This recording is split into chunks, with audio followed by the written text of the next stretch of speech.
សួស្តីបងប្អូនទាំងអស់គ្នាបងប្អូនទាំងអស់គ្នា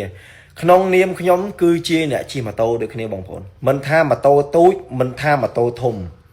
មិនថាម៉ូតូប្រភេទត្រៃមិនថាម៉ូតូប្រភេទស្ពណ៌ខ្ញុំប្រឡូកខ្ញុំជិះទាំងអស់បងប្អូនហើយខ្ញុំជិះក៏មិនតិចឆ្នាំដែរបងប្អូនខ្ញុំនិយាយត្រង់ខ្ញុំជិះក៏មិនតិចឆ្នាំដែរប៉ុន្តែពេលដែលខ្ញុំបានឃើញក្នុងវីដេអូមួយនេះបងប្អូនណាខ្ញុំនិយាយតាមត្រង់ក្នុងនាមខ្ញុំគឺជាអ្នកស្នេហាវិស័យម៉ូតូមួយរូបខ្ញុំអត់គាំទ្រជាដាច់ខាតបងប្អូនដោយសារហេតុអីគឺវាប្រឈមគ្រោះថ្នាក់ខ្លាំងមែនបងប្អូនបើសិនជាក្នុងពេលហ្នឹងបងប្អូនគាត់បរោះណាឧទាហរណ៍គាត់បរោះម៉ូតូហើយមានបងប្អូនយើងដែលពួកគាត់រួមដំណើរលើផ្លូវជាមួយគ្នាបាទស្រាប់តែគាត់រេចកោតបន្តិចឬក៏បែបណាណាប៉ះពីជាមួយដល់បងប្អូនដែលគាត់ដឹងអីខ្ញុំប្រាប់បងប្អូនអរគ្នាគ្មានរសទេបងប្អូនងាប់ទាំងអស់គ្នាហ្មងដោយសារអីទី1ម៉ូតូលឿនលឿនទី2ម៉ូតូនឹងធ្ងន់បងប្អូនធ្ងន់មែនទែនម៉ូតូស្ពតធ្ងន់បងប្អូនដឹងស្រាប់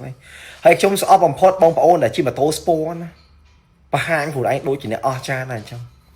ក្នុងទីប្រជុំជនក៏រោលក្នុងក្រុងក៏រោល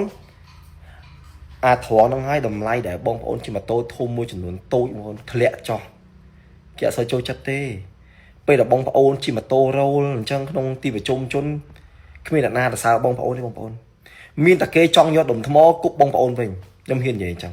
មិនថាម៉ូតូស្ពណ៌មិនថាម៉ូតូត្រៃទេម៉ូតូត្រៃដូចគ្នាខ្ញុំឃើញច្រើនគ្នាបងប្អូនម៉ូតូត្រៃវិញបើថានៅទីក្នុងប្រជុំជនវិញធ្វើឯងប្រហោះធ្វើឯងរោធ្វើអីដូចកណៃអស់ចាណាអញ្ចឹងប៉ុន្តែគាត់ដឹងថាប្រជាជនខ្មែរយើងគេអត់ចូលចិត្តទេអាតឡង់គេតឡង់ឯងហ្នឹងបើយើងជ្រុលតែយើងចង់ជិះសុបាយរីករាយហើយបងប្អូនយើងជិះតែឯងទៅ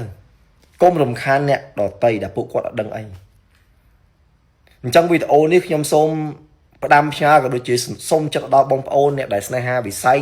មិនថាម៉ូតូត្រៃមិនថាម៉ូតូស្ពណ៌បងប្អូនពេលដែលយើងនៅក្នុងទីប្រជុំជនយើងកំរោលបាទយើងមិនបាច់ចាប់បាច់ប្រាប់គេថាយើងជិះម៉ូតូធំទេមិនបាច់ទេធ្វើធម្មតាទៅវាគ្មានអីអស្ចារ្យទេបងប្អូនជិះទៅហើយម៉ូតូត្រៃដូចគ្នាមិនបាច់ធ្វើអីប្រហោះក្នុងទីប្រជុំជនទេមិនបាច់ទេបាច់ធ្វើខ្លួនឯងរោលទេគ្មានអ្នកណាគេទៅសើយើងទេបងប្អូននិយាយត្រង់ហ្មងអញ្ចឹងខ្ញុំមានតែប៉ុណ្្នឹងទេដោយសារតែខ្ញុំគឺជាអ្នកជិះម៉ូតូដូចគ្នាមិនថាម៉ូតូត្រៃមិនថាម៉ូតូស្ពណ៌គឺខ្ញុំប្រឡូកទាំងអស់ប៉ុន្តែសម្រាប់ខ្ញុំមួយខ្ញុំជិះតែភាពថ្លៃថ្នូរទីបំផុតបងប្អូន